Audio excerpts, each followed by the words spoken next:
semana. Siempre es un placer, siempre es un gusto poder compartirles el conocimiento del curso de literatura. Tenemos la responsabilidad de poder conocer a través de la literatura un mundo en la cual nos desenvolvemos. Mi deseo esta mañana es que podamos estar todos, que este audiovisual, esta enseñanza nos ayude un poco más a que cada día sean las cosas mejores. Mi deseo también es de que goces de salud, que tengas todo lo necesario para vivir, que puedas agradecer por este nuevo día, agradecer por las oportunidades que Dios nos da de trabajar, de poder estudiar, de tener amigos, de tener personas como nuestros padres, o quizás personas que nos aman mucho y que están con nosotros. Así es que esta mañana permíteme darte la bienvenida una vez más a todos aquellos que quieren conocer más sobre el curso de literatura y especialmente el curso de literatura peruana, que es el curso por la cual nosotros para este año estamos trabajando. Así es que una vez más, bienvenidos a este espacio educativo. No solamente nosotros queremos darte el conocimiento, no solamente nosotros queremos darte algo para que puedas tú conocer de la realidad, sino también complementado a eso está el tema de los valores. Siempre nosotros integramos en nuestra educación el tema de los valores. Y obviamente el tema de la amistad, el valor de la sinceridad, son dos valores que van de la mano porque necesitamos personas, amigos que sean sinceros, que se decidan por nosotros, que puedan corregirnos, que puedan ayudarnos, que puedan aconsejarnos en los momentos difíciles, en los momentos que necesitamos una palabra de aliento, esos amigos que nunca fallan. Así es que esta mañana reflexiona un poquito cómo eres como amigo. ¿Cuáles son los amigos que tú tienes? ¿Tienen esta característica de la sinceridad? ¿Tienes aquellos amigos que pueden ser sinceros, leales contigo? Y si lo tienes, pues valóralo, ámalos, respétalos, comparte con ellos lo mejor de la vida. Y verás de que así tú también aprenderás a ser un buen amigo. Así que no olvides para esta semana nuevamente el valor de la amistad y la sinceridad. El curso de literatura es un curso por la cual nos permite llegar a los pueblos, conocer realidades, a través de la vida de los escritores, entender la inspiración poética, la inspiración narrativa, la inspiración teatral. Estamos siguiendo nosotros la línea de tiempo de la historia peruana. Estamos en la época de la República del Perú, una época que se originó a partir del año 1821 hacia adelante con la proclamación de la independencia, y que a partir de ahí el Perú era gobernado por sus propios ciudadanos, presidentes que desfilaron a lo largo de las décadas y que comenzaron a hacer sus obras, sean buenas o malas, pero el Perú estaba viviendo también los cambios que el mundo también estaba viviendo. Entonces estamos ya nosotros ubicándonos especialmente en la época contemporánea de la República Peruana. Estamos en los inicios del siglo XX. Estamos estudiando o hemos estudiado ya semanas anteriores lo que es la poética del siglo XX, especialmente en los años 1920 hacia adelante. Hemos visto a grandes escritores que renovaron la poesía, que plasmaron la poesía del dolor como lo fue César Vallejo. Y contemporáneo a eso, todo lo que pasaba en Sudamérica, todo lo que pasaba en Latinoamérica con la literatura. Vimos también lo que fue el ensayo entre los años 1920 al año 1950. Vimos cómo el ensayo nace como un nuevo género narrativo para plasmar la reflexión, la conciencia que los peruanos tenían en ese momento. Y los escritores sencillamente querían plasmar la realidad, el problema básico del campesinado, como ya lo habíamos tratado semanas anteriores. Vimos a José Carlos Mariátegui con sus 7 ensayos de interpretación de realidad peruana. Hace 2 o 3 semanas atrás vimos sobre la narrativa en el Perú, especialmente una narrativa revolucionaria, novedosa, una narrativa que se acercaba a la problemática social nuevamente del campesinado. ¿Por qué? Porque en la época del Perú, del siglo XX a inicios, el problema del obrero, el problema del trabajo, el problema del indio, el problema del campesino, era un problema. Era un problema. ¿Y en qué consistía el problema? Sencillamente, el problema de todas las décadas, hasta el día de hoy, que es el tema de la discriminación, el tema de la desvaloración al serrano, tal y como podemos expresarlo. Entonces, los autores conscientes de que es justamente el hombre del Ande, aquel que ha originado esta patria llamado Perú, es que se debe rescatar en sus valores. Tiene que ser reivindicado económicamente, socialmente, educativamente, y que ningún blanco, ningún gamonal, ningún poderoso debería maltratarlo. Ese era el tema tanto de la narrativa de la sierra en la parte sur, en la narrativa de la sierra parte norte y en la costa peruana, como vimos con el criollismo y el indigenismo semanas anteriores. Entonces hemos visto a José María Arguedas, un representante del indigenismo del Perú. Vimos a Ciro Alegría, lo hemos mencionado en alguna oportunidad, y el día de hoy vamos a conocer ahora a ese aspecto del indigenismo netamente norteño, costeño, si se podría decir. Y estoy refiriéndome a uno de los autores primordiales, que ahorita vamos a presentarlo, vamos a presentarlo con mucho cuidado, ¿ok? Así es que no te desconectes, sigamos conociendo a los escritores peruanos, y a través de esta imagen quiero introducir el tema del día de hoy. Interesante lo que tenemos allí. ¿Qué es lo que tú observas en la pantalla? A ver, ¿qué cosas tú puedes observar en la pantalla? Ok, la imagen de una mujer negra. Parece ser que los otros también son negros, ¿no es cierto? Ok, entonces, ¿qué idea te transmite, qué están haciendo estas personas? Aunque la imagen no nos ayuda mucho porque hay una mujer posando, el otro está de espalda, el otro está agachado, ¿no es cierto? Son detalles que la imagen nos lanza. Bueno, déjame decirte que esta imagen lo he recortado, lo he presentado ahorita a ustedes, es un videoclip en realidad. Es el videoclip de una canción de Joe Arroyo, este colombiano, que compuso la canción No le pegues a la negra, que es una canción muy popular, una salsa colombiana, que fue escrita en un momento en la cual él quería exaltar, reconocer la cultura negra en su país Colombia. Incluso la canción dice por los años 1600. En realidad la historia de la canción es justamente sobre la temática de la esclavitud negra, cuando los negros comenzaron a venir acá a Sudamérica y en Colombia especialmente. Entonces es el tema de la esclavitud negra, una esclavitud que durante muchos años fue un problema para muchos países y especialmente por el maltrato que surgía en ese tiempo. Entonces, aquí en el Perú también hubo una temática parecida a esta canción, una temática en donde claramente se marginaba al hombre de color, especialmente al hombre que era mulato, al hombre negro, que ya para el Perú ya estaba conviviendo entre los peruanos. Y uno de los personajes de la literatura, que va a escribir una obra increíble llamado Matalaché, nos va a dar una lección de vida, una lección literaria de lo que corresponde el valor que tienen las personas de color. Y me estoy refiriendo al señor, el cuentista Enrique López Albújar, ¿ok?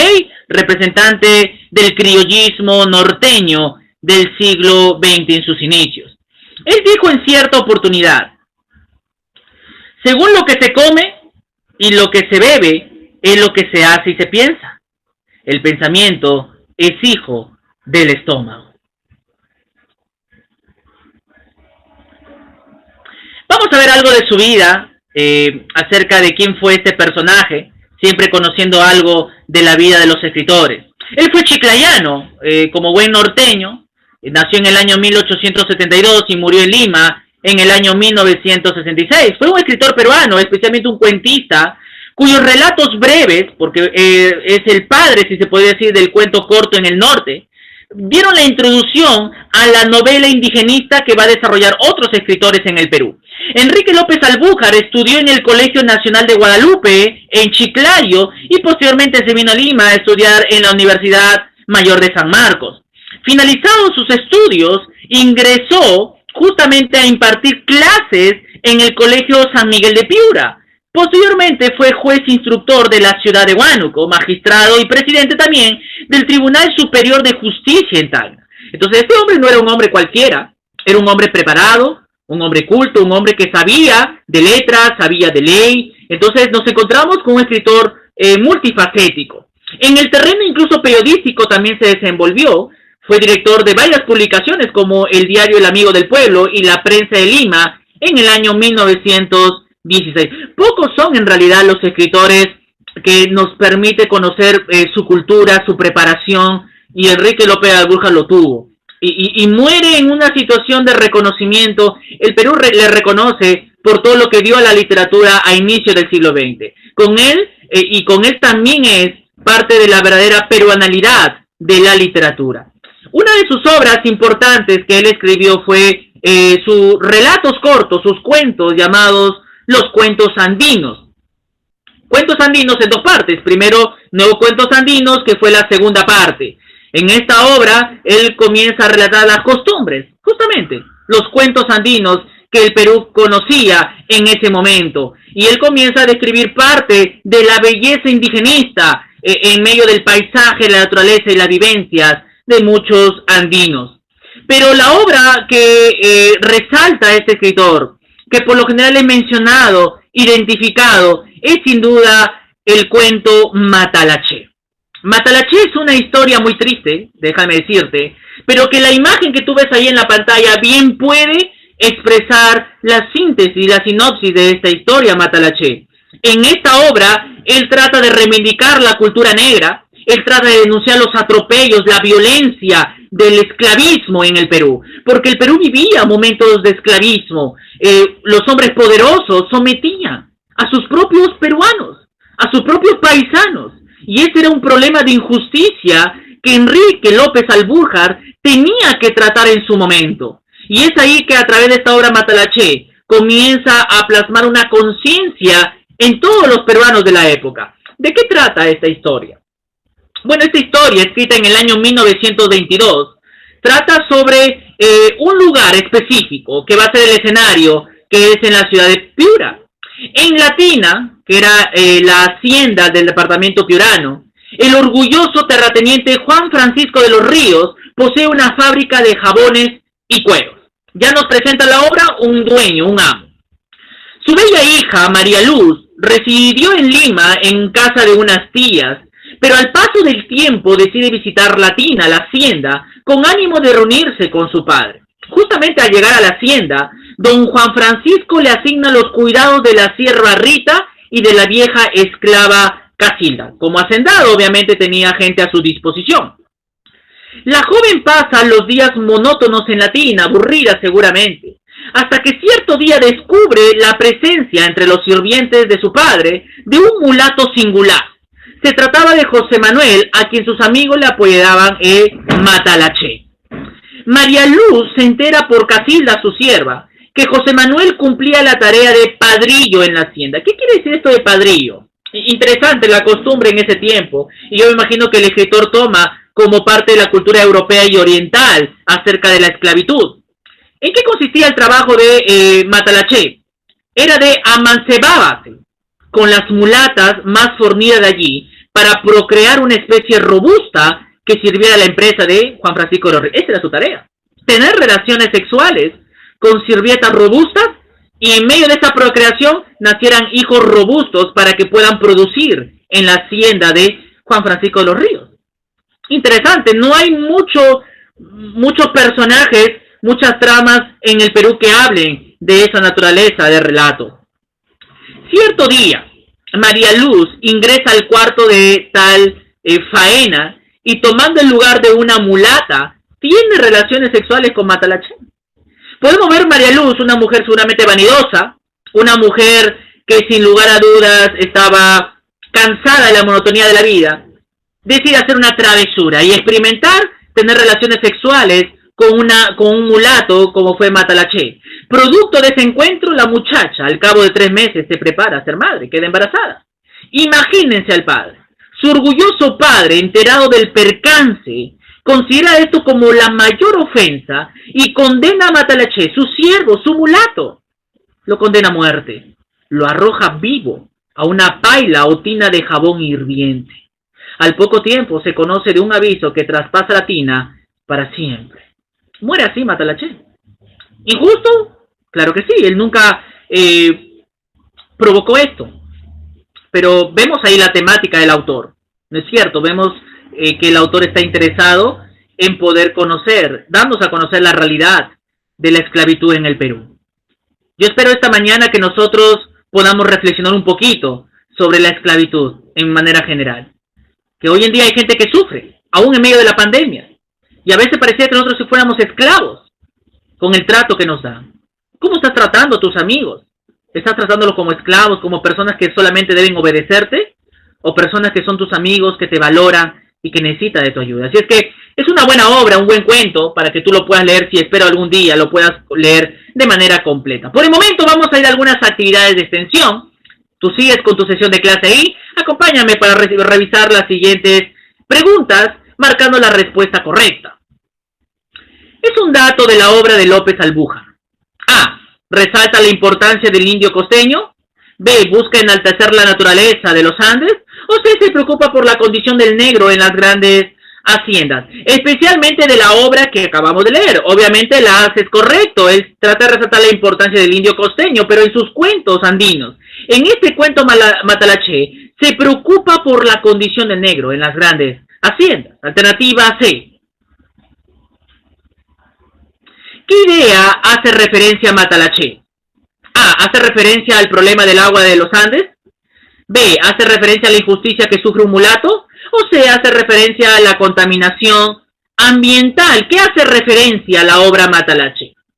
Bueno, es la vida de José Manuel Matalaché, que por su color es sometido a una esclavitud y sufre la injusticia de una muerte injusta. Alternativa B.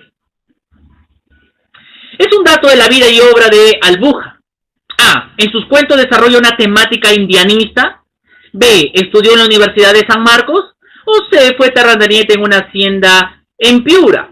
Bueno, en la A no desarrolla una temática indianista. La palabra indianista o indianismo es ver al indio, al campesino de una manera romántica, y no lo trata así.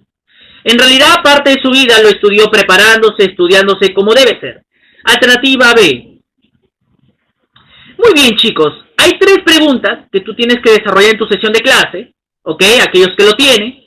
Por ejemplo, una pregunta es, ¿quién fue Matalaché? ¿A qué se dedicaba? ¿Qué cosa era?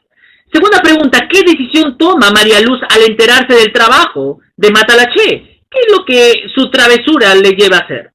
Y C, ¿cómo muere Matalaché? Una muerte trágica, ¿no es cierto? En esa tina hirviente. Es una muerte trágica, sin lugar a duda. Entonces, yo te voy a pedir, por favor, que puedas responder en tu sesión de clase estas preguntas clara y precisa de acuerdo a la temática que vimos, y aquellos que están sin sesión puedan responder allí en sus pantallas acerca de estas 3 preguntas, que es el análisis literal sobre esta historia. Terminamos esta mañana entonces marcando verdadero y falso según corresponda. ¿Cuentos andinos es la obra de Albújar? Sí, Cuentos andinos 1 y Cuentos andinos 2. Matalaché está ambientada en Piura, un escenario hermoso, la ciudad de Piura. En este caso es correcto, verdadero. Juan Francisco de los Ríos es uno de los personajes centrales. Bueno, sí, vimos de que este era el padre de esta mujer llamada María Luz y que al final decide matar a Matalaché por una suerte de traición. Y por último, ¿el título de la obra hace referencia a José Manuel? Obviamente, José Manuel fue apoderado Matalaché. Tenemos que investigar un poquito por qué ese término Matalaché. Quizás el término se deduce por la palabra matar, o también puede referirse a un despectivo. José Manuel Matalaché, una manera despectiva en referirse al negro. De esta forma, hemos llegado a la parte final de nuestra sesión el día de hoy. Te vamos a dejar un fragmento de esta historia, donde tú tienes que leerlo, tienes que analizarlo, sacar un comentario propio sobre esta obra de Enrique López Albújar, su obra Matalaché.